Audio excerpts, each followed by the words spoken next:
I stood before 50 guests at my 65th birthday party, my left eye swollen shut and purple.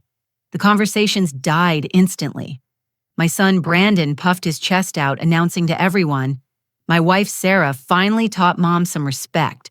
She won't be running her mouth anymore." Sarah's smirk made my stomach turn. That's when my brother Marcus, who'd been silent for 20 years, stepped forward.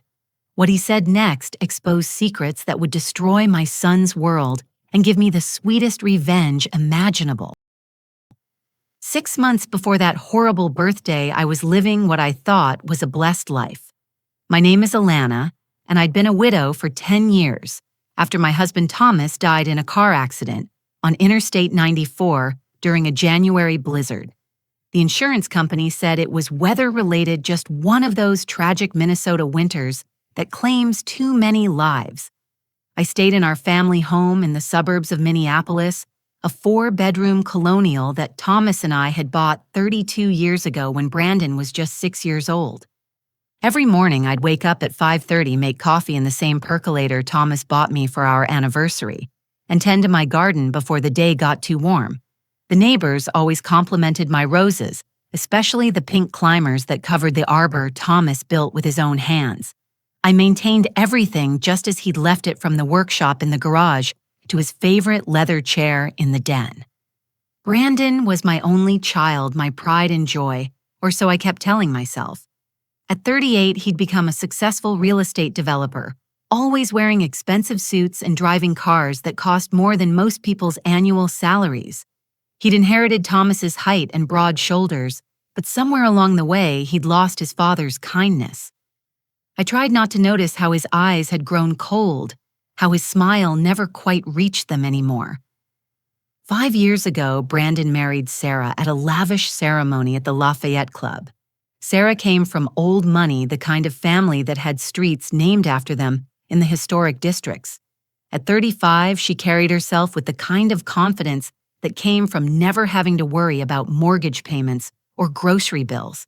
She was beautiful in that polished way, with salon-perfect blonde hair and clothes that looked effortless but probably cost more than my monthly pension. Over the years, I'd given Brandon more than $200,000. First, it was $50,000 to help start his business, then another $30,000 when he said he'd found the perfect property but needed quick capital, $20,000 here for an investment opportunity, $40,000 there for a project that was sure to triple his money. I never asked for receipts or repayment schedules. He was my son, and Thomas would have wanted me to help him succeed. I kept myself busy with volunteer work at First Lutheran Church, where I'd been organizing the weekly community dinners for 15 years. Pastor David often said I had a gift for bringing people together over food. That's probably why my small catering business, Alana's Home Cooking, had grown entirely through word of mouth. I operated it from my kitchen, making traditional Midwestern comfort food for parties, wakes, and church events. Nothing fancy, just the kind of food that reminded people of their grandmother's cooking. Every Sunday without fail, Brandon and Sarah came for dinner at 4 o'clock sharp. I'd spend the entire morning preparing Brandon's favorites: pot roast with carrots and potatoes, green bean casserole with those crispy onions on top, and fresh-baked rolls that filled the house with the scent of yeast and butter. For dessert, I always made his beloved apple pie with a lattice crust using apples from the tree in our backyard. Sarah would arrive carrying her designer purse like a shield, her nose wrinkling slightly as she entered my kitchen. "Oh, Alana," she'd say in that particular tone she had, "you really should consider updating this kitchen. Granite countertops are so affordable now, and these old cabinets are practically falling apart." The cabinets were solid oak, built by a local craftsman in 1992, and they were as sturdy as the day they were installed. During dinner, the criticisms would continue like a steady drip of acid rain. The pot roast was too salty, though Brandon was on his second helping. The house needed new windows, even though I'd replaced them just 5 years ago. My dress was outdated, my hairstyle too old-fashioned, my car an embarrassment. And Brandon. He'd just pat Sarah's hand and say, "Sarah only wants what's best for you, Mom. You should listen to her." I discovered the cookbook on a rainy Tuesday in March while cleaning the attic. It was wrapped in yellowed tissue paper inside a cedar chest that had belonged to my grandmother, Elsie. The leather-bound book was filled with handwritten recipes dating back to 1893, including some from my great-great-grandmother who'd emigrated from Norway. Each recipe told a story with notes in the margins about which uncle loved the cardamom bread or how to adjust the lefse recipe for humid weather. My friend Dorothy from church knew an antiquarian book dealer in St. Paul. When I showed him the cookbook, his eyes widened. "This is extraordinary," he said, handling it like it was made of spun gold. "With the historical significance and the condition, I could easily get you $50,000 from a collector. Maybe more if we auction it to culinary museums." $50,000. It was enough to finally pursue my dream of opening a small restaurant. Nothing fancy, just a cozy place where people could get a home-cooked meal and feel welcomed. I'd already found the perfect location, a former bakery on Grand Avenue that still had the original brick oven. That Sunday, I couldn't contain my excitement. As I served the pot roast, I told Brandon and Sarah about the cookbook's value and my restaurant plans. For the first time in months, Sarah's expression showed genuine interest. "How fascinating," Sarah said, leaning forward. "You know, Alana Old Recipes are having such a moment right now. Farm-to-table heritage cooking, all that. I could help you modernize them for today's palates. Maybe we could even do a cookbook together." Brandon suddenly showed more interest in my cooking than he had since he was a teenager. "Mom, you never told me about this family cookbook. That's our heritage. I should know these recipes too." Their enthusiasm touched my heart. Maybe I'd been too harsh in my judgment of Sarah. That evening, feeling closer to them than I had in years, I mentioned something I'd never told anyone except Thomas. "You know, there's more to our family legacy than just recipes," I said, pouring coffee into my grandmother's china cups. "Your father's uncle left him mineral rights to some land in North Dakota. We always thought they were worthless, just a few acres of scrubland. But lately I've been getting letters about some new drilling technology." Sarah's cup paused halfway to her lips. "Mineral rights in North Dakota, Alana, that could be valuable with all the fracking going on in the Bakken Formation." "Oh, I doubt it's worth much," I said, waving my hand dismissively. "The letters probably want me to sell for a few $1,000s. Still, it would be nice to have a little extra for the restaurant." Brandon and Sarah exchanged a look I couldn't quite interpret. For the rest of the evening, they were more attentive than they'd been in years, asking about my plans, my dreams, even complimenting my pie crust. When they left, Sarah actually hugged me goodbye, something she'd never done spontaneously before. That night, as I cleaned up the kitchen, I felt hopeful for the first time since Thomas died. Maybe my family was finally coming together. Maybe those Sunday dinners weren't just an obligation for them after all. How wrong I was. The changes started subtly, like the first wisps of fog that roll in from the lakes before a storm. 2 weeks after I'd mentioned the cookbook and mineral rights, Sarah began pointing out my confusion with the delicate concern of someone handling broken glass. "Alana, dear," she said during Sunday dinner, her voice dripping with sweetness, "you told us last week that you'd cater the Henderson wedding on the 15th, but Janet Henderson just told me at the club that you'd promised her the 22nd. Are you feeling all right?" I frowned, pulling out my planning calendar. "No, it's definitely the 15th.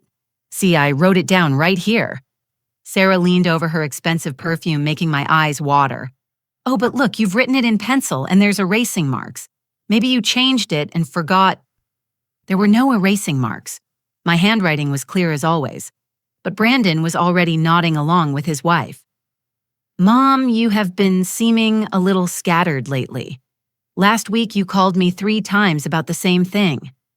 "I called you once about your father's death anniversary," I protested. "3 times, Mom. Check your phone." When I looked at my call history later that night, there were indeed 3 calls to Brandon that I couldn't remember making. My hands trembled as I set the phone down. Was I really becoming forgetful? Thomas's mother had developed dementia in her 70s? Was it happening to me already at 65? The next Sunday, I couldn't find my car keys anywhere. I always hung them on the hook by the garage door, had done so for 30 years. but they weren't there. After 20 minutes of frantic searching, Sarah found them in the refrigerator next to the milk. "Oh, Alana." She sighed, shaking her head. "This is concerning. Maybe you should see someone." The incidents multiplied. My reading glasses appeared in the bathroom drawer when I always kept them on my nightstand. The grocery list I'd written vanished, and I found myself at the store unable to remember what I needed. Important mail seemed to disappear. Bills I was certain I'd paid showed up as overdue. Brandon started a notebook documenting each incident with the thoroughness of a prosecutor building a case. "Mom, I'm just worried about you," he said, showing me the growing list.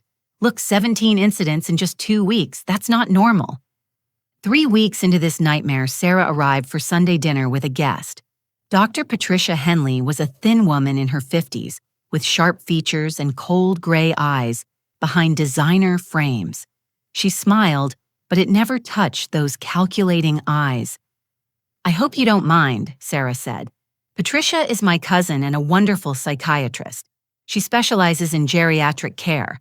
I thought it might be nice for you two to chat."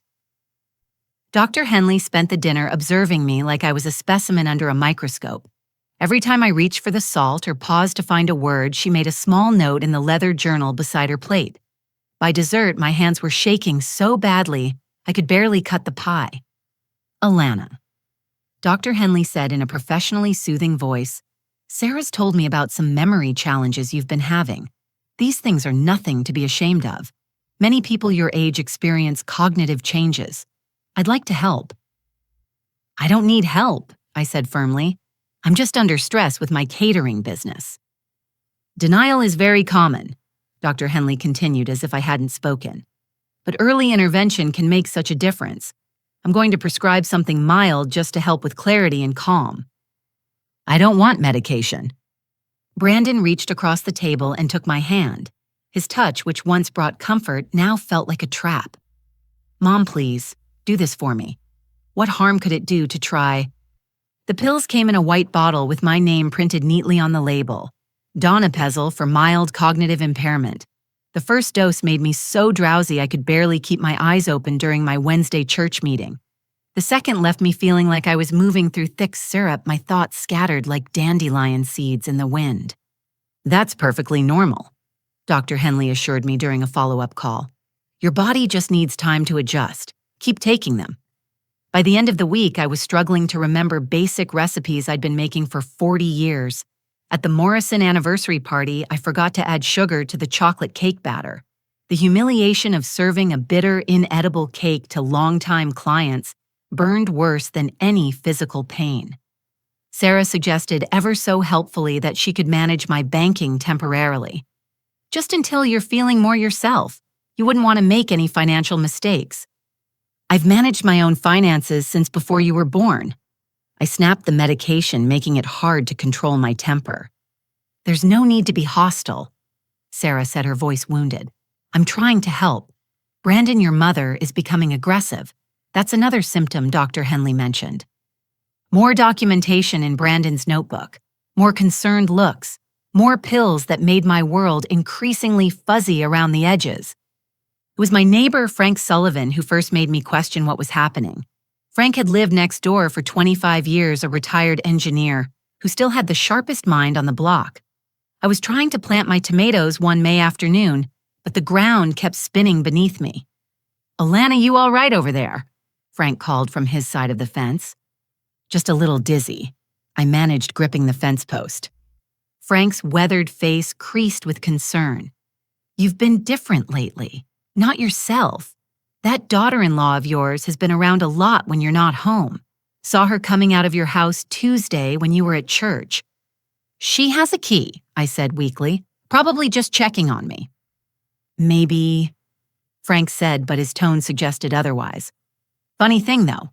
Got a call from Bakken Oil Corporation last week. They're interested in mineral rights in the area. Said they sent letters to all the property owners but wanted to follow up by phone. You get any letters like that?" My blood ran cold despite the warm May sunshine. "No, nothing like that." Frank's eyes narrowed.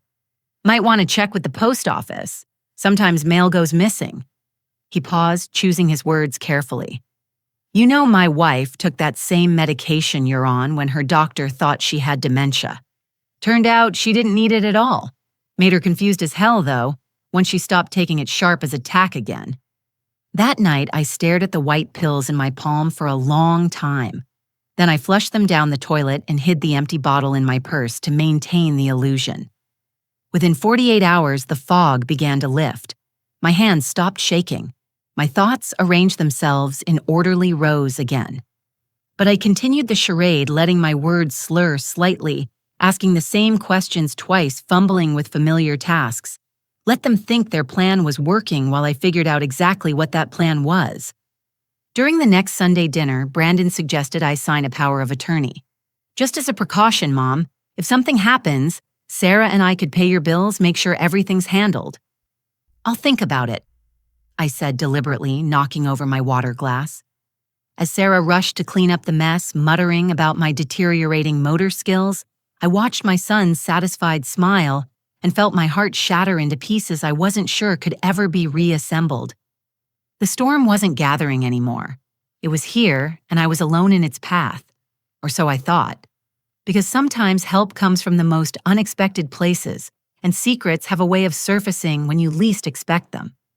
The revelation of my son's betrayal came on an ordinary Thursday evening in late May.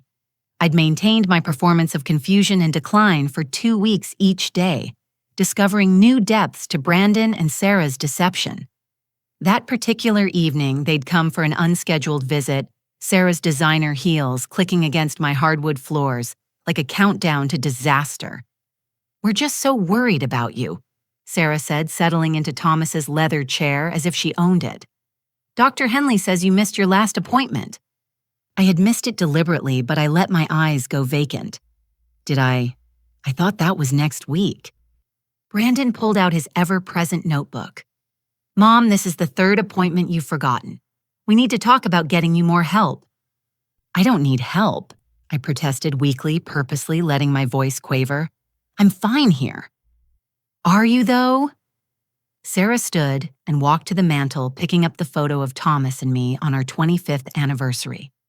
This house is so big for one person, and the maintenance must be overwhelming. What if you fell down the stairs? What if you left the stove on? I've never left the stove on. Tuesday, Brandon said quickly. I came by and found the burner still on from breakfast. A lie. I hadn't cooked breakfast Tuesday, had been at church serving the morning prayer group, but I just nodded, looking confused. Oh, I don't remember. Sarah exchanged a meaningful look with Brandon before pulling a glossy brochure from her purse. Shady Pines Memory Care is absolutely lovely. Private rooms, structured activities, medical staff on site. You'd be so much safer there. The brochure showed smiling seniors playing bingo and tending raised garden beds. It looked pleasant enough until you noticed the locked doors in the background, the security keypads, the way every photo showed residents being guided by staff members. A prison disguised as paradise. I won't leave my home, I said firmly, then deliberately softened my voice. This is where Thomas and I lived, where Brandon grew up. Mom, Brandon said, and for a moment I saw a flicker of the boy who used to climb into my lap during thunderstorms. Then his expression hardened. Sometimes we have to make difficult decisions for the people we love. If you won't do this voluntarily, we might have to pursue other options. The threat hung in the air like smoke from a distant fire. After they left, I sat in my dark kitchen, no longer play-acting, but genuinely shaking with rage and fear. They were going to have me declared incompetent. They were going to lock me away and take everything. That's when I remembered the nanny cam Dorothy had given me last Christmas. For when you have grandkids, she'd said with a wink, though we both knew Brandon and Sarah had no interest in children. It was designed to look like a small clock, completely inconspicuous. I'd never even taken it out of the box. At 2 a.m, I installed it on the living room bookshelf, angling it to capture both the seating area and the entrance to the dining room. If Brandon and Sarah were plotting against me, maybe I could gather evidence of my own. The first few days of recordings showed nothing but my own puttering around talking to the cat I'd adopted after Thomas died. Mr. Whiskers was an orange tabby who seemed to understand my moods better than any human. But on the fourth day, I captured gold. Sarah arrived while I was at my doctor's appointment using her key to let herself in. She wasn't alone. Dr. Patricia Henley followed her along with a man I didn't recognize, heavy-set, with the look of someone who broke things for a living. "Check upstairs first," Sarah directed. "The mineral rights documents are probably in her bedroom or the office." I watched in horror as they systematically searched my home. Sarah went through my desk photographing documents with her phone. Dr. Henley examined my medicine cabinet, making notes. The man jimmied the lock on Thomas's old filing cabinet, rifling through papers with thick fingers. "Found something," he called out, holding up a folder. "Deed transfer for some land in North Dakota. Mineral rights attached." Sarah practically snatched it from his hands. "Perfect. Patricia, how long until we can move forward?" "I've already filed the preliminary paperwork with the court," Dr. Henley said. "2 more weeks of documented decline and Judge Whitmore will sign the competency order. Your mother-in-law will be in Shady Pines by the 4th of July. And the house? Once she's declared incompetent, Brandon becomes her guardian. Everything transfers to him. The mineral rights, the house, all assets. We've done this before, Sarah. Stop worrying." They'd done this before. My stomach turned as I realized Alana wasn't their first victim. The next recording was even worse. Brandon and Sarah came for Sunday dinner, and after I'd gone to bed, they stayed downstairs talking. The camera captured everything. "She's fighting the medication," Brandon said, pacing by the fireplace. "She seems clearer lately." "Impossible," Sarah insisted. "I've been crushing extra pills into her coffee when I'm here. She's getting triple the prescribed dose." Triple? No wonder I'd felt like I was drowning in fog. "The Bakken representative called again," Brandon continued. "They're offering $2.3 million for the mineral rights. $2.3 million, Sarah. That's more than we dreamed. And it's just sitting there while your mother plays with her little cookbook and her pathetic restaurant dreams." Sarah's voice dripped contempt. "We're doing her a favor, really. She just wasted all on charity and church donations." "Don't forget the house," Brandon added. "In this market, we're looking at another $800,000, maybe 9. They went on to discuss yacht models, vacation homes in Florida, Sarah's plans for extensive plastic surgery. My son, the boy I'd carried for 9 months, nursed through pneumonia, cheered at every baseball game, was planning my imprisonment with the casual efficiency of a grocery list. But the worst revelation was yet to come. "You know what the funniest part is?" Brandon said, and I heard the clink of glasses as he poured himself another scotch from Thomas's decanter. "She still doesn't know about Dad's life insurance." "I still can't believe you pulled that off," Sarah laughed. $500,000, and she thinks it all went to funeral expenses. "Itemized fake receipts," Brandon boasted. "Inflated every cost, created fictional expenses. She was so grief-stricken, she signed everything I put in front of her. Bought my first 3 properties with that money." The recording continued, but I couldn't watch anymore. My son had stolen from me while I was mourning his father.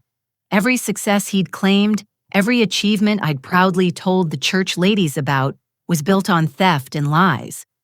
I spent the rest of the night searching through old financial records with newfound clarity. The patterns emerged like a photograph in developing solution. Checks I'd written to Brandon that had been altered to larger amounts. Signatures that looked like mine, but weren't quite right. A second mortgage on my house I'd never authorized, now 3 months behind in payments because Brandon had been collecting the money but not paying the bank. By dawn, I understood the full scope of their plan. They weren't just going to steal my assets. They were going to let my house go into foreclosure claim I'd mismanaged my finances due to dementia, and use that as further evidence of my incompetence. They'd profit from every angle while I rotted away in a memory care facility, probably drugged beyond recognition. But knowing and proving were 2 different things. I needed help, and I needed it from someone they'd never suspect. That's when I thought of Marcus, my younger brother, who I hadn't spoken to in 20 years. The falling out had been Brandon's doing, I realize now with shocking clarity. Right after Thomas's death, Marcus had tried to help me with the estate paperwork. He'd questioned some of Brandon's financial decisions, suggested I get an independent lawyer. Then suddenly Brandon was screaming at Marcus, calling him terrible names, threatening him with violence if he didn't stay away from our family. "He's trying to turn you against me, Mom," Brandon had sobbed. "Uncle Marcus has always been jealous of what we have. Please, I can't lose you too." Grief-stricken and confused, I'd sided with my son. I'd told Marcus to leave us alone. The hurt in his eyes still haunted me, but he'd respected my wishes and disappeared from our lives. Now I needed to find him to apologize, to beg for help. But first I had to maintain my facade while gathering more evidence. I contacted Dorothy from church, confiding in her about some concerns I had. Dorothy listened with the patient attention of someone hearing a familiar story. "Alana," she said carefully, "I need to tell you something. I'm not just a retired teacher. I worked for the FBI for 30 years, specializing in elder fraud cases. I moved to this neighborhood specifically to watch Sarah." The world tilted on its axis. "What?" "She's done this before in California. Her name was Stephanie Walsh then. She married an older man, had his mother declared incompetent, and inherited everything when they both died under suspicious circumstances. We could never prove murder, but the pattern was clear. When I learned she'd married your son and moved here, I followed." "Why didn't you tell me?" Dorothy's eyes were full of compassion. "Would you have believed me your son was involved? No mother wants to believe that. I needed you to discover it yourself."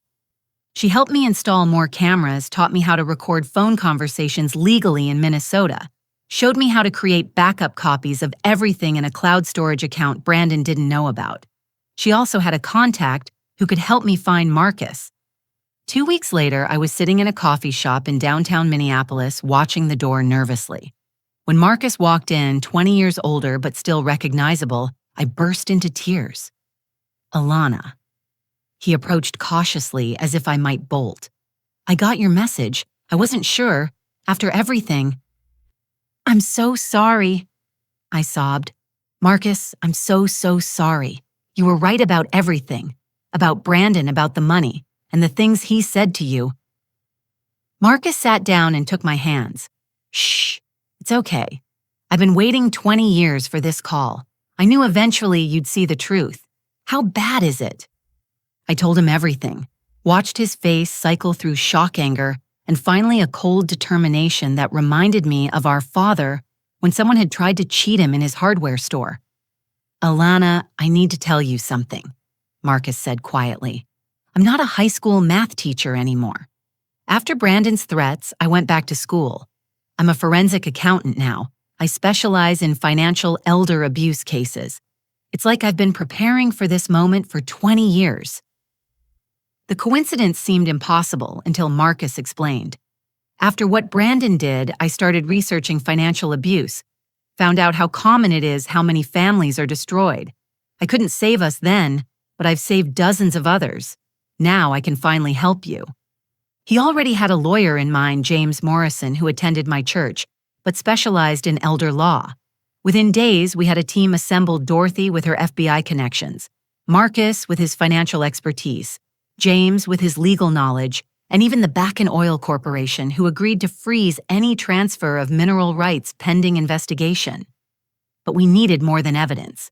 We needed Brandon and Sarah to incriminate themselves publicly in front of witnesses who couldn't be dismissed as confused or biased. That's when Marcus suggested using my 65th birthday party as a trap. "They're arrogant," he said. "They think they've already won. Give them a stage and they'll hang themselves with their own rope." The plan was dangerous. It required me to escalate my performance to let them think they were days away from victory. It meant enduring 2 more weeks of their poisonous presence, their casual cruelty, their smug certainty that they'd beaten a week-old woman. I agreed immediately. My son had chosen his path. Now it was time for him to walk it to its inevitable end. The next 2 weeks tested every ounce of strength I'd built in 65 years of living. Each morning, I woke up with the weight of Brandon and Sarah's betrayal pressing on my chest like a stone. But I couldn't crumble. Not yet. Dorothy had given me a mantra: the best revenge is served with evidence, not emotion. I turned my daily routine into a carefully orchestrated performance.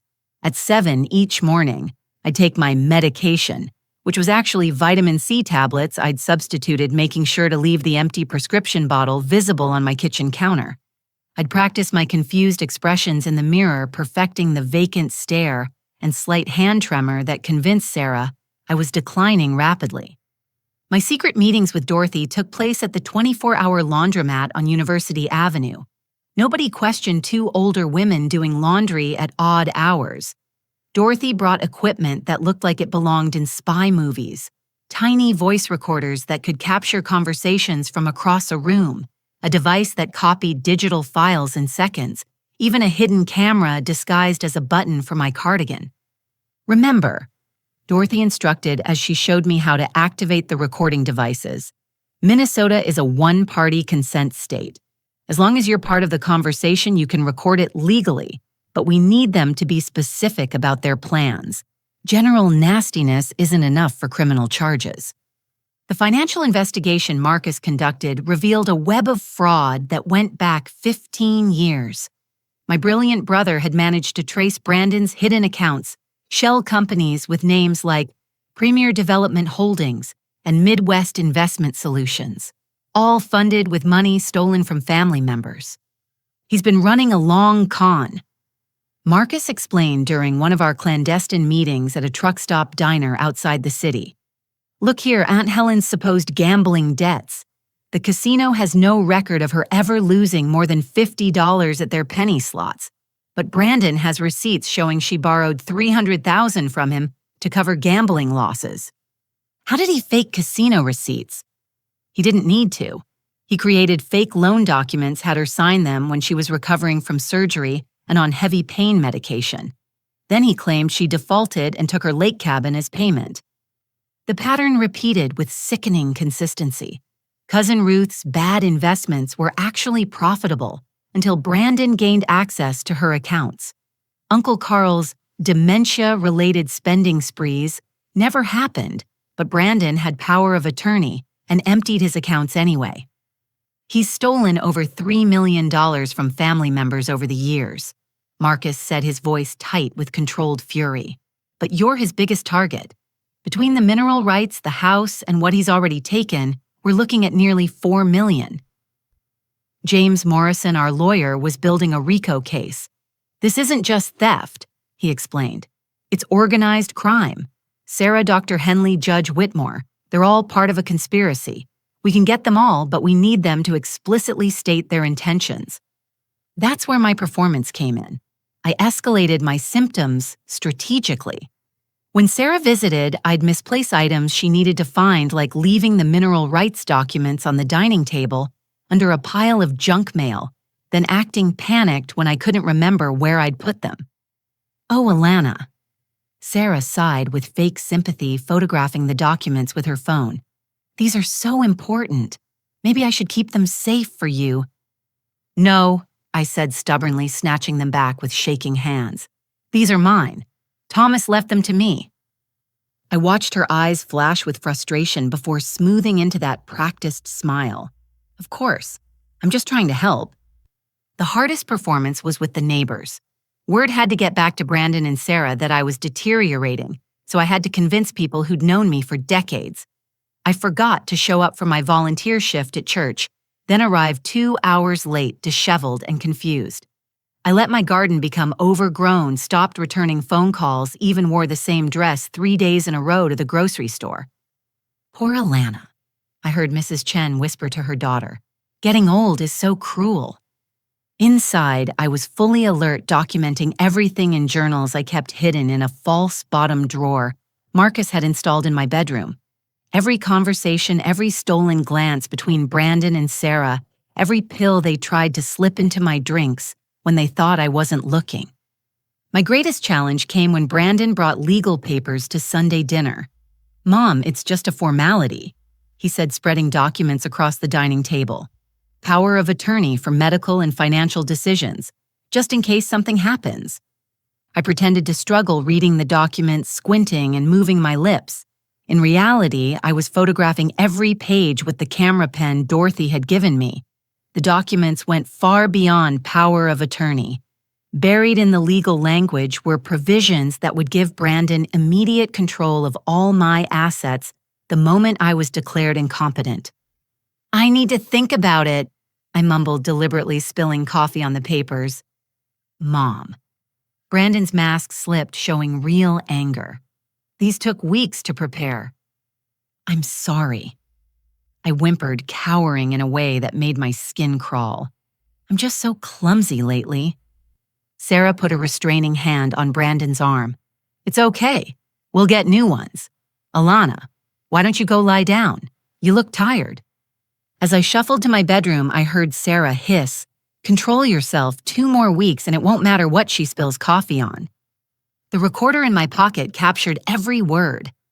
Marcus had been busy with his own investigation. Using his forensic accounting skills, he'd uncovered something that made Brandon's other thefts look like pocket change. The second mortgage on my house wasn't just in default, it was fraudulent from the start. Brandon had forged my signature, used a corrupt notary, and funneled the $300,000 through his shell companies. "This is federal wire fraud," James said when Marcus presented the evidence. "Each transaction crosses state lines. We're talking 20 years in prison minimum." But the biggest revelation came from Dorothy's FBI contacts. Sarah wasn't just a con artist. She was a serial predator with victims across 5 states. The FBI had been building a case for years, but could never catch her in the act. Now we had her on camera on audio discussing her plans in detail. Dr. Patricia Henley's medical license had been suspended twice for over-prescribing medications. She'd been operating under a provisional license that explicitly forbade her from prescribing cognitive medications without a second opinion. Every pill she'd given me was a violation that could end her career and land her in prison. Judge Harold Whitmore was the weakest link. Dorothy's investigation revealed he had a gambling problem, owed money to some dangerous people. Brandon had been paying his debts in exchange for favorable competency rulings. One phone call from the FBI had him ready to turn state's witness. 5 days before my birthday party, we held our final strategy meeting in the basement of First Lutheran Church. Pastor David had offered the space, shocked by what was happening to one of his most dedicated volunteers. "They'll be at their most arrogant at the party," Marcus said, outlining the plan on a whiteboard. "Sarah loves an audience and Brandon won't be able to resist gloating. We need to provoke them into revealing everything." Dorothy had arranged for FBI agents to be present, posing as catering staff and guests. James would be there with legal documents of our own. The Bakken Oil representative agreed to attend, ready to confirm the value of the mineral rights publicly. Every conversation would be recorded, every moment captured on hidden cameras. "What about Mom?" I asked, the word tasting bitter. "Should I invite her?" Marcus and I hadn't just been estranged from each other. Our mother, Evelyn, had sided with Brandon, too convinced by his lies that Marcus was trying to destroy our family. She lived in a senior community in Edina, still mobile and sharp at 88. "I think you should," Marcus said gently. "She deserves to know the truth about her grandson." The invitation was the hardest phone call I'd made. "Mom, I'm having a birthday party on Saturday. I'd like you to come." There was a long pause. "Will Brandon be there?" "Yes." "Then I'll come." Her voice was cold. "Someone needs to make sure you treat him properly." Even my own mother believed I was the problem. The injustice of it burned, but I swallowed my pride. "Thank you. It starts at 2. The final piece of the trap was the bait. I needed Brandon and Sarah to believe they were moments away from victory. 3 days before the party, I called Brandon, letting hysteria creep into my voice. "I can't find the mineral rights documents. They're gone. Someone must have stolen them." Brandon arrived within 20 minutes, Sarah close behind. They helped me search Sarah miraculously, finding the documents in my freezer behind the ice cream. "Oh, Alana," she said, shaking her head sadly, "we can't let this continue. After your party, we're taking you to tour Shady Pines. I've already put down a deposit on a lovely room." "After my party," I repeated dully. "We thought it would be nice," Brandon said, not meeting my eyes.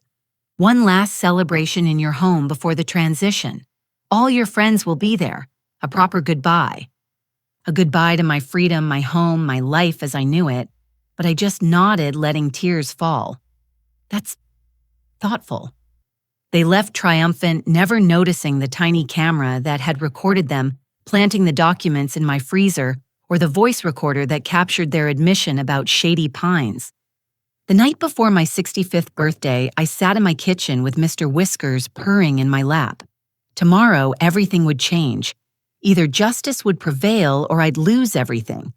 But win or lose, the poker face would come off. My son would finally see who his mother really was, not the weak victim he'd imagined, but a woman who'd survived betrayal and fought back with everything she had. Tomorrow. I whispered to Mr. Whiskers, who butted his head against my hand in solidarity. Tomorrow the trap springs shut. The 2 weeks leading to my 65th birthday party passed in a blur of calculated deterioration and secret preparations. Each day I felt like an actress preparing for the role of a lifetime, except the stage was my own home and the audience included the son who'd betrayed me. 10 days before the party, Sarah escalated her campaign. She arrived unannounced on a Tuesday morning using her key while I was supposedly napping. I watched from my bedroom doorway as she went through my mail, pocketing several envelopes before replacing them with others from her purse. Later, I found the replacements were overdue notices for bills I'd already paid the originals, probably destroyed. "Alana," Sarah called out, and I quickly mussed my hair and affected a confused expression before emerging. "Sarah, what day is it? I thought you were coming Sunday." "It is Tuesday," she said with exaggerated patience. "I came to check on you. Look what came in the mail." She held up the fake overdue notices. "You haven't been paying your bills." I stared at the papers with practiced bewilderment. "But I'm sure I paid the electric last week." "The notice says you're 3 months behind. They're threatening to shut off your power." Sarah's voice oozed false concern. "This is exactly why Brandon and I are so worried. You need help managing these things." That evening, Brandon called in a panic. "Mom, the bank contacted me about the house. You're in foreclosure proceedings. Why didn't you tell me?" "Because you stopped paying the fraudulent second mortgage you took out in my name," I thought. But I just stammered, "I don't understand. I pay my mortgage every month." "The second mortgage, Mom, the one you took out 2 years ago, you haven't made a payment in 4 months. "Second mortgage." I let my voice quaver. "I don't remember any second mortgage." I heard him sigh dramatically. "This is worse than we thought. Don't worry, I'll handle it. But Mom, after your party, we really need to make some changes." The cruelty of their timing wasn't lost on me. They wanted me to have one last birthday in my home, a farewell party to the life I'd known before shipping me off to a memory care facility. It was psychological torture, disguised as kindness. Dr. Patricia Henley increased her visits, always accompanied by Brandon or Sarah. She'd perform mock cognitive tests, shaking her head sadly at my deliberately wrong answers. "What year is it, Alana?" 19. No, 2000. I'm not sure." "Can you count backward from 100 by sevens?" I'd stop at 93, pretending confusion. In reality, I could have done it in my sleep. "The deterioration is accelerating," Dr. Henley told Brandon within my hearing. "The sooner we can get her into a structured environment, the better. I've already spoken with Judge Whitmore. He's ready to sign the competency order Monday morning." Monday. 2 days after my party. They had it all planned out to the hour. What they didn't know was that Judge Whitmore had already been contacted by the FBI. Faced with exposure of his gambling debts and judicial corruption, he'd agreed to wear a wire. Every conversation with Dr. Henley was being recorded by federal agents. 5 days before the party, I made a crucial mistake. I'd hidden my real medication in a vitamin bottle, but Sarah found it during one of her snooping sessions. "Brandon," she called urgently, "come see this." I heard them in my bathroom, voices low but urgent. From my position in the hallway, I could see Sarah holding my blood pressure medication. "She's not taking her dementia pills," Sarah said. "She's been fooling us." My heart stopped. Had I ruined everything? Brandon examined the pills, then laughed. "No, look closer. These are the dementia medications. She's just put them in a different bottle. Probably forgot which was which."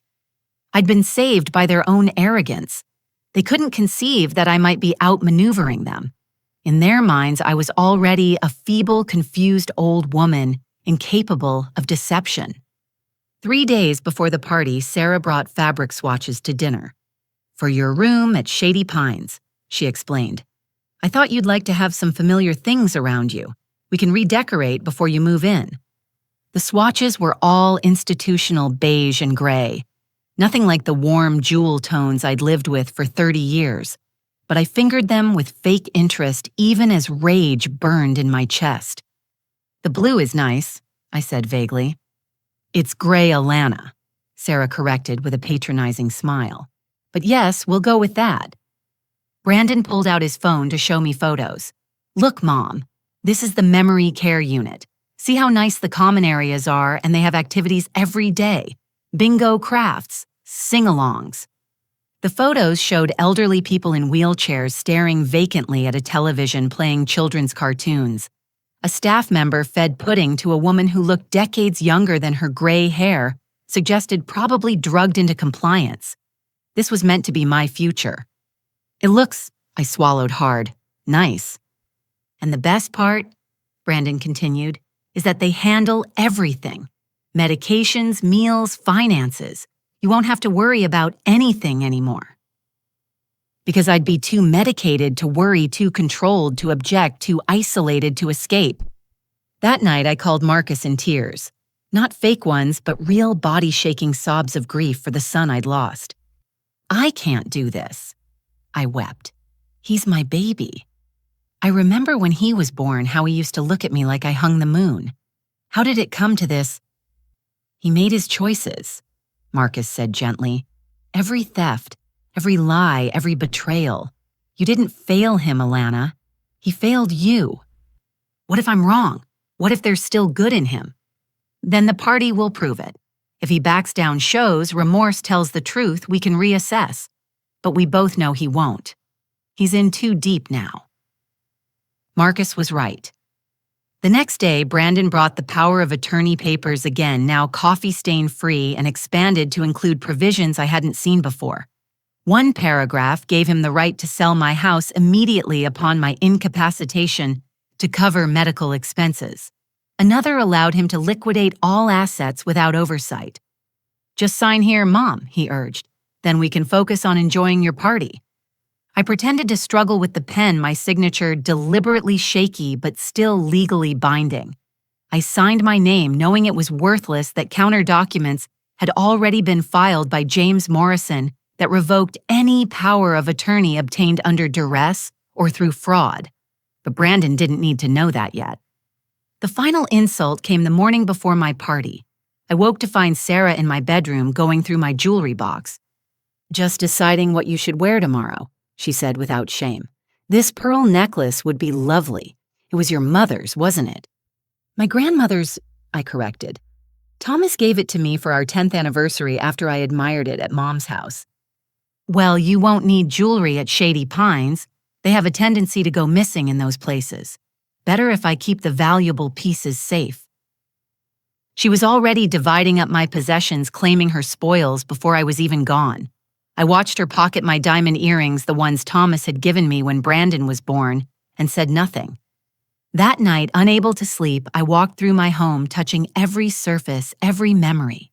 The kitchen table where Brandon had done his homework, complaining about algebra while eating cookies, still warm from the oven. The door frame marked with his height on every birthday, the pencil marks climbing steadily until he'd outgrown the ritual. The backyard where Thomas had taught him to throw a baseball patient through every wild pitch. Where had that little boy gone? When had his heart turned cold? I found myself in Thomas's old office, now my craft room, looking at photos from happier times. Brandon's college graduation, his face bright with promise. His wedding to Sarah, where I'd welcomed her into our family with open arms, never suspecting the viper I was embracing. The last photo of Thomas and me together, taken just a week before his accident, both of us smiling at Brandon's first big real estate deal celebration. "I'm sorry," I whispered to Thomas's image. "I'm sorry I couldn't save our son from himself." But tomorrow I would save myself. And maybe, just maybe, that would be enough. The morning of my 65th birthday dawned clear and warm, unusual for June in Minnesota. I woke at 4, too nervous to sleep longer. The party would start at 2. By evening, everything would be over one way or another. I made coffee and sat at my kitchen table watching the sun rise over my garden. The roses were in full bloom, their scent drifting through the open window. Mr. Whiskers curled around my ankles, purring his support. In a few hours, my house would fill with guests. FBI agents disguised as caterers, family members about to learn shocking truths, friends who thought they were attending a simple birthday celebration. And at the center of it all, Brandon and Sarah walking into a trap they'd helped build with their own greed. I thought about the black eye Sarah had given me 3 days ago when I'd questioned their plans, once too often. She'd been careful to hit me where it would show, wanting me marked for the party, a visible sign of my supposed instability. "You made me do this," she'd hissed as I'd fallen. "If you'd just cooperated, none of this would be necessary." The bruising was spectacular, purple and green spreading across my left eye and cheek. I'd refused makeup to cover it. Let everyone see what they'd done. Let it be the final piece of evidence of their cruelty. My phone buzzed with a text from Marcus. "Happy birthday, sis. Today justice gets its due. I'm proud of you." Dorothy called next. "FBI teams are in place. Recording equipment is live. James has all the documents ready. You just have to be yourself, Alana. Your real self." My real self. After weeks of pretending to be weak and confused, I could finally drop the mask. The poker face was about to come off, and underneath was a woman who'd found strength she never knew she had. I dressed carefully in my favorite blue dress, the one Thomas had loved. Put on my grandmother's pearl necklace, the one Sarah had tried to steal. Did my hair and makeup working carefully around the bruising. When I looked in the mirror, I saw not a victim, but a survivor. At noon, the caterers began arriving. Several had small pins on their uniforms, invisible unless you knew to look for them. FBI badges hidden in plain sight. They set up tables in the backyard, strung lights in the trees, arranged flowers in vases. To anyone watching, it looked like preparations for a lovely garden party. Brandon and Sarah arrived early as expected. Sarah carried a large gift bag and an even larger smile. "Happy birthday, Alana. How are you feeling?" "Confused," I said truthfully, though not in the way she thought. "So many people coming, I'm not sure I'm ready." "Don't worry," Brandon said, patting my shoulder with false affection. "We'll handle everything. You just sit and enjoy. It's your special day." My last day of freedom in their minds. But they were wrong. Today wasn't an ending. It was a beginning. At exactly 2 o'clock, guests began arriving at my 65th birthday party. Each arrival felt like another piece sliding into place on a chessboard where I was finally controlling the game. Dorothy came first, wearing a wire courtesy of her FBI connections and carrying a cake she'd baked herself to maintain our cover as simple church friends. "You look lovely, Alana," she said loudly enough for Brandon and Sarah to hear. "Though that bruising on your face is concerning. How did that happen?" Before I could respond, Brandon interjected smoothly.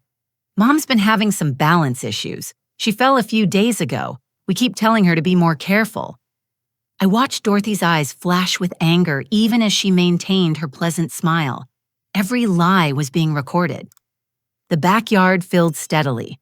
Church members, neighbors, even some of my catering clients had come to celebrate. What struck me most was the genuine warmth in their greetings, so different from the fake concern Brandon and Sarah had been showering on me. Mrs. Patterson from 3 houses down squeezed my hand and whispered, Frank told me you might need friends today. We're here for you." The syndicate of evil had underestimated the power of community. While they'd been plotting my downfall, my neighbors had been watching, worrying, preparing to stand by me. At 2:30, my mother arrived. Evelyn Richmond, 88 years old and sharp as a surgeon's scalpel, walked into my backyard with her chin high and her silver hair gleaming in the afternoon sun. She went straight to Brandon, ignoring me entirely. "Grandmother." Brandon's voice took on a boyish quality it hadn't had in years. "I'm so glad you came. I know things have been difficult with Mom." "Yes," my mother said coolly, her eyes scanning the party. "I hear Alana is having problems. Where is your Uncle Marcus? I thought he might slink out of whatever hole he's been hiding in."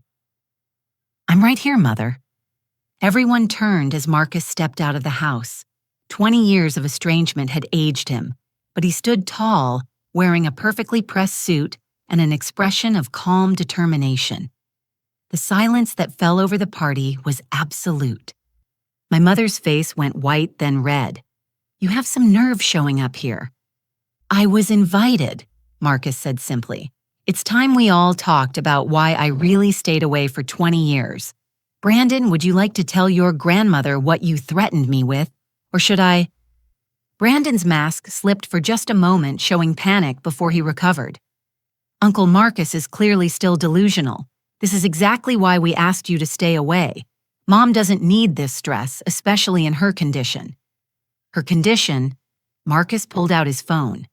"You mean the dementia you and your wife have been inducing with unauthorized medication, or the confusion caused by gaslighting and document theft?" Sarah stepped forward, her voice sharp with authority. "This is ridiculous. Alana has been diagnosed by a respected psychiatrist. She needs help, not conspiracy theories from a bitter relative." "You mean Dr. Patricia Henley?" A new voice joined the conversation. James Morrison. My lawyer emerged from the group of guests. The same Dr. Henley who's been prescribing medications outside her license limitations, who's been accepting bribes to falsify medical records. The blood drained from Sarah's face. "I don't know what you're talking about." "Really?" Dorothy stepped up beside James. "Because I have recordings that suggest otherwise. Alana, do you remember what Sarah and Brandon discussed in your living room last Sunday night?" I stood slowly, feeling every eye on me. This was it, the moment to drop the mask. When I spoke, my voice was clear and strong, showing no trace of the confusion I'd been faking. They discussed stealing $2.3 million in mineral rights. They planned to have me declared incompetent and locked away in Shady Pines memory care. They joked about spending my money on yachts and vacation homes while I rotted away, drugged into compliance. The gasp that went through the crowd was audible. Brandon's face went from red to white to red again. "Mom's confused. She doesn't know what she's saying." "Oh, I know exactly what I'm saying." I pulled out a small recorder from my purse, and I have proof. The recording began to play through speakers one of the FBI caterers had set up. Brandon's voice filled the backyard. The Bakken representative called again. They're offering $2.3 million for the mineral rights. $2.3 million, Sarah. That's more than we dreamed. Sarah's recorded voice responded, "And it's just sitting there while your mother plays with her little cookbook and her pathetic restaurant dreams." I watched my son's face crumble as his own words condemned him. But we weren't done yet. The recording continued, revealing his theft of Thomas's life insurance, the forged second mortgage, the systematic looting of family members' assets. "Turn it off," Brandon said weakly. "No." My mother's voice cut through the chaos like a blade. She was staring at Brandon with a mixture of horror and disgust. "Let it play. I want to hear what my grandson has become." The recording reached the part about Brandon threatening Marcus the homophobic slurs, the promise of violence if he didn't disappear. I watched my mother's face transform as she finally understood why her younger son had vanished from our lives. "Marcus," she whispered. "Oh God, Marcus, I'm so sorry. I believed him. I chose him over you." "I know," Marcus said gently. "He was very convincing. He's had a lot of practice." Sarah tried to edge toward the garden gate, but found her way blocked by a young man in a catering uniform who definitely hadn't been hired by any catering company. His stance screamed law enforcement. "Going somewhere, Mrs. Anderson?" he asked politely. "Or should I say Ms. Walsh, Stephanie Walsh, wanted in California, Nevada, Oregon, Washington, and Idaho for elder fraud?" Sarah froze. "I don't know what you mean." "Really?" Dorothy pulled out a folder thick with photographs. "Because I have pictures of you from each of those states. Different hair colors, different names, but the same MO. Marry and isolate the elderly relatives, steal. Everything disappear. Except this time, you got greedy. You stayed too long." Brandon looked at his wife in shock. "Sarah, what is she talking about?" "Oh, Brandon." I almost felt sorry for him. Almost. "You didn't know your wife is a professional con artist. You thought you were the mastermind, but she's been playing you too. Tell me, when did she suggest targeting me? Right after she learned about the family money, I'd guess." The realization dawned on Brandon's face. Sarah hadn't married him for love. She'd married him for access to me, to our family's assets. He'd been a Mark II, just a useful one. "This is entrapment," Sarah snarled, abandoning her sweet persona entirely. "You can't prove anything. It's the word of a senile old woman against ours." "Actually," James Morrison said, "it's the word of a fully competent woman with extensive documentation recordings, video evidence, and witness testimony against yours. Not to mention the cooperation of Judge Whitmore, who's been very forthcoming about your bribery attempts." That broke Brandon. Judge Whitmore flipped. "3 weeks ago," I said calmly. "He's been wearing a wire to every meeting since then. Dr. Henley, too, once the FBI explained the consequences of her actions. 20 years in federal prison is very motivating." The FBI agents dropped their catering disguises badges, now visible. "Brandon Anderson, Stephanie Walsh, you're under arrest for conspiracy to commit elder fraud, wire fraud, forgery, and theft by deception." As they moved in with handcuffs, Sarah made one last desperate play. She attacked me. That's why I had to defend myself. Look at her face, she's violent. I touched my black eye gently. "You mean this? The bruise you gave me when I questioned your plans. Yes, let's talk about that." I turned to the FBI agent. "I have video of the assault. She punched me while Brandon watched and laughed." The agent smiled grimly. "Add assault to the charges." What happened next remains burned in my memory forever. As the handcuffs clicked around Brandon's wrists, he looked at me with tears streaming down his face. But they weren't tears of remorse. They were tears of rage. "You ruined everything," he screamed. "I was your son. You were supposed to give me everything. That's what mothers do." "No," I said quietly. "Mothers love. Mothers nurture. Mothers teach right from wrong. I did all of that, Brandon. You chose to ignore it. You chose greed over family, cruelty over kindness. You ruined yourself." As they led him away, I heard him muttering about how unfair it all was, how he deserved that money, how I'd betrayed him by not being an easy mark. Even facing prison, he couldn't see what he'd done wrong. In his mind, he was still the victim. Sarah went less quietly, screaming obscenities and threats until they put her in the squad car. The last thing she yelled was, "You'll regret this, you old bitch. I have friends. You'll never be safe." Empty threats from a woman who'd run out of places to run. The party guests stood in shocked silence as the police cars pulled away. Then unexpectedly, Frank Sullivan started to clap. Slowly, others joined in until the backyard filled with applause. "That took guts, Alana," Frank said. "Real guts." My mother made her way through the crowd to where Marcus and I stood. For a long moment, she just looked at us, tears rolling down her weathered cheeks. "My children," she said finally. "My 2 good, brave children. Can you ever forgive a foolish old woman?" Marcus embraced her first, then pulled me into the hug. For the first time in 20 years, the Richmond family was whole again. Broken, bruised, but whole. Dorothy produced her cake somehow untouched by the chaos. I think we still have a birthday to celebrate.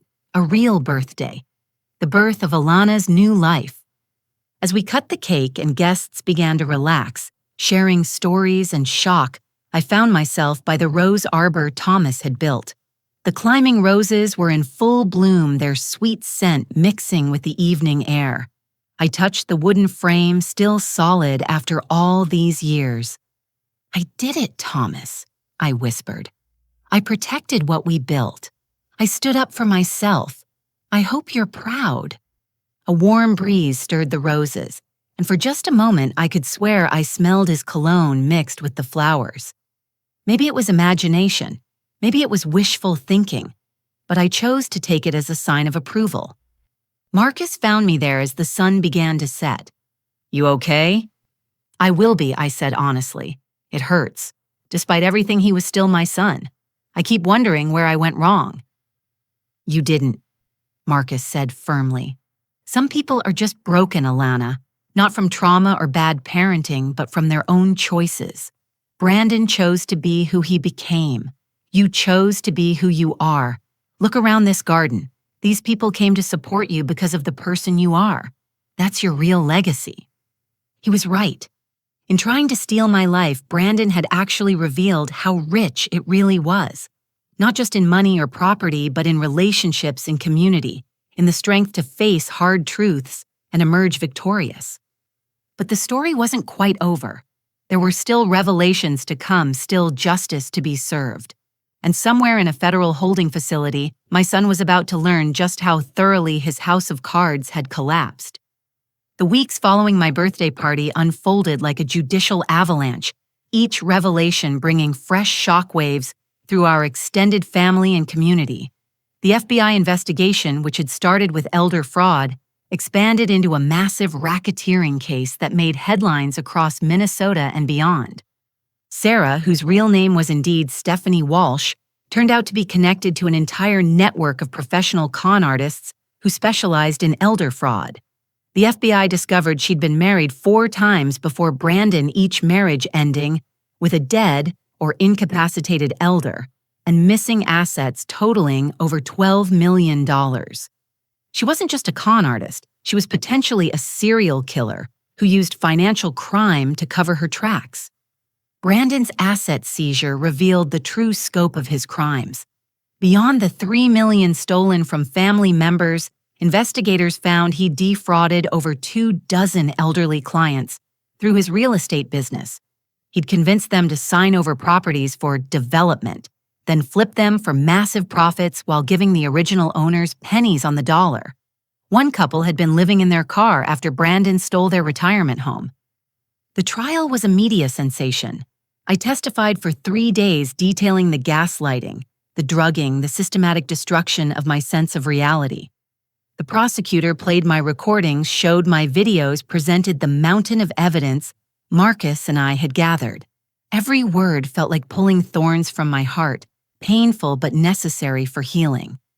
Brandon took the stand in his own defense, still convinced he could charm his way out of consequences. But federal prosecutors aren't swayed by tears and excuses. Under cross-examination, his arrogance emerged. He actually said on the record that elderly people didn't need all that money, and that he was providing a service by managing their assets more effectively. The jury deliberated for less than 4 hours, guilty on all 47 counts. Sarah received 25 to life for the combined federal and state charges, with Nevada and California waiting to prosecute her for suspected murders. Dr. Patricia Henley lost her medical license and got 7 years. Judge Harold Whitmore was disbarred and received 5 years plus mandatory gambling addiction treatment. Brandon got 18 years in federal prison with no possibility of parole for 15. When the sentence was read, he looked at me across the courtroom with such hatred that the bailiff stepped between us. Even then, he couldn't accept responsibility. The day after sentencing, I met with the other victims of Brandon's schemes. We gathered in my living room 23 elderly people who'd trusted my son and paid dearly for it. Together with James Morrison, we established the Second Chances Foundation, using the seized assets to make the victims whole and create a fund for elder fraud prevention. The mineral rights worth $2.3 million after taxes became the seed money for my restaurant. But not just any restaurant. I purchased the old Riverside Community Center and transformed it into Thomas's Table, a combination restaurant and senior center where elderly people could gather for affordable meals, social activities, and fraud prevention workshops. Marcus moved back to Minneapolis, permanently opening his forensic accounting practice downtown. He specialized in elder fraud cases, often working pro bono for families who discovered too late that a trusted relative was stealing from them. Within a year, he'd helped recover over $10 million for victims across the Midwest.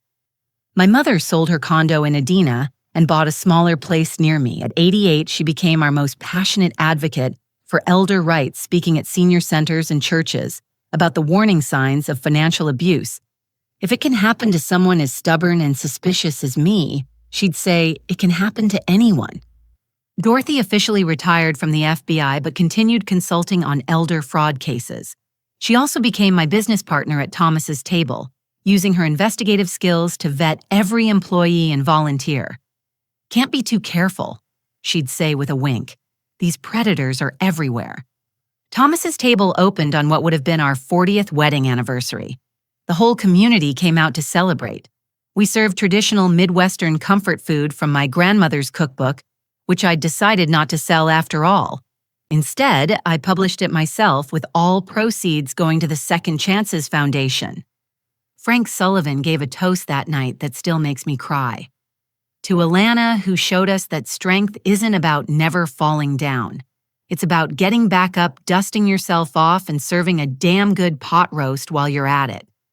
6 months after opening, a young woman came into the restaurant during the lunch rush. She looked familiar, but I couldn't place her until she introduced herself. Mrs. Anderson, I'm Chelsea Morrison.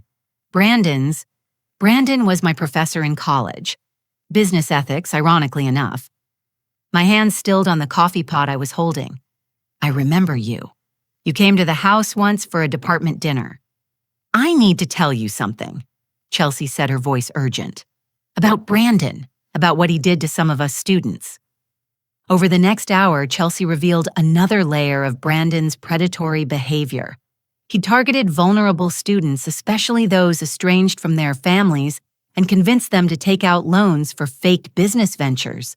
He'd stolen over $500,000 from students over 5 years, always choosing victims who had no one to turn to for help. I wanted to testify at his trial. Chelsea said, but the prosecutor said elder fraud was a stronger case. I needed you to know, he didn't just hurt family. He hurt anyone he saw as weak. I held Chelsea as she cried, then introduced her to James Morrison. Within a month, 17 former students had come forward.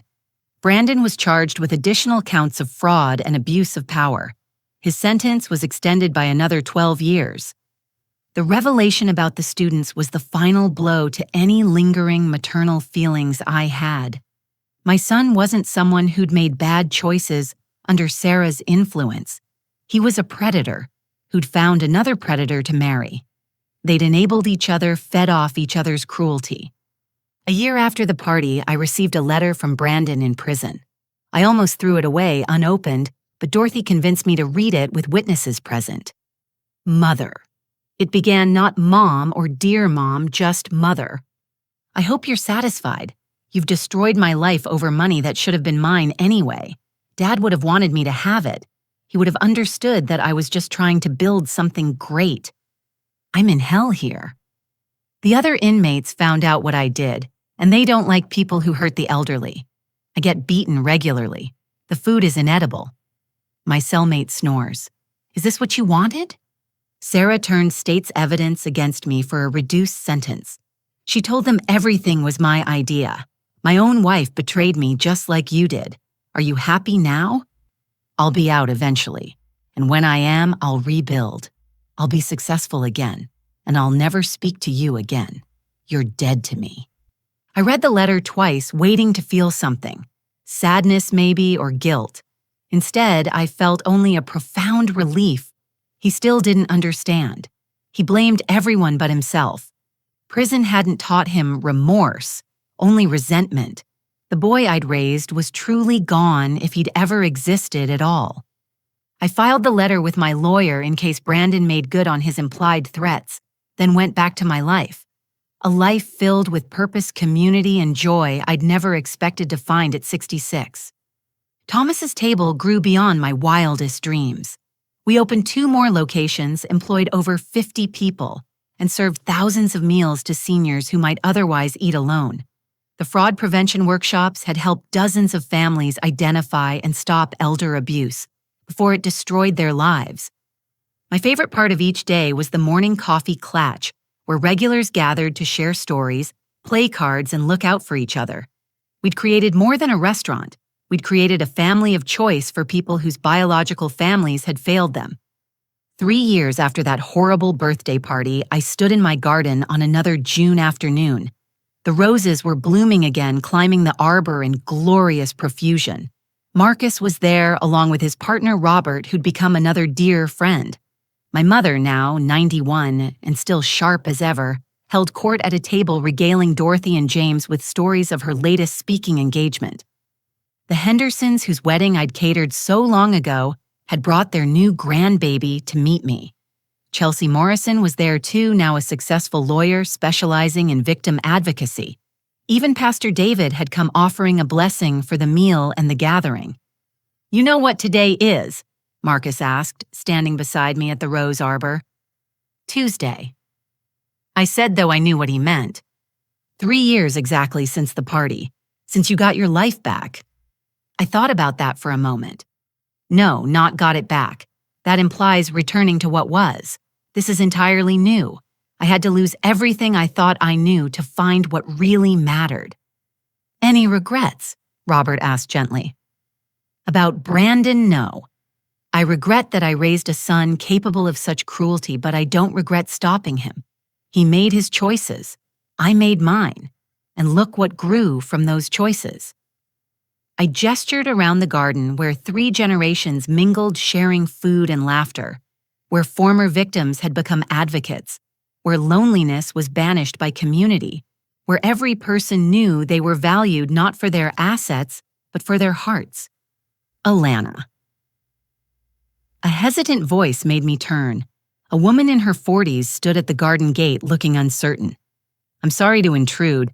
I'm Janet Walsh, Sarah's daughter, from her first marriage." The garden fell silent. Everyone knew who Sarah was, what she'd done. Having her daughter here felt like inviting the echo of evil back into our midst. "I know I'm probably not welcome," Janet continued quickly, "but I needed to thank you. You're the first person who ever stopped her. My whole life I watched her destroy people, and no one could ever prove it. When I heard she'd finally been caught, I cried for 3 days, not from sadness, but from relief." Dorothy moved protectively closer to me, but I held up a hand. "You're not your mother, Janet, any more than I'm defined by my son's crimes. Would you like some coffee?" Janet's face crumpled with relief and gratitude. "I'd love some. And if you're willing, I'd like to help. I have information about my mother's earlier victims. Maybe we can still get them some justice." As I led Janet into the house, I caught Marcus's proud smile. This was who we'd chosen to become. Not bitter victims trapped in the past, but people who transformed pain into purpose, who built community from the ashes of betrayal. That night, after everyone had gone home, I sat in my kitchen with Mr. Whiskers purring in my lap. The house was quiet, but not empty. It hummed with the energy of lives well lived, of connections made and strengthened. On the wall hung a photo from today's gathering, all of us crowded together, smiling. Next to it was the last photo of Thomas and me, and beside that, a picture of Brandon as a little boy, gap-toothed and grinning. I'd kept it not out of sentiment, but as a reminder that evil can wear familiar faces, that trust should be earned, not assumed, and that even the deepest betrayals can't destroy a spirit determined to survive and thrive. My 65th birthday had been planned as my ending. Instead, it became my beginning. Every morning I woke grateful for the life I'd built from the ruins of what I'd lost. Every day brought new chances to help others avoid the trap that had nearly destroyed me. Brandon was wrong in his letter. I wasn't satisfied with destroying his life. There was no satisfaction in watching my only child hauled away in handcuffs. but I was proud of saving my own life and the lives of his other victims. I was grateful for the strength to see the truth and act on it, and I was at peace with the choices I'd made. At 68, I'd learned the most valuable lesson of my life.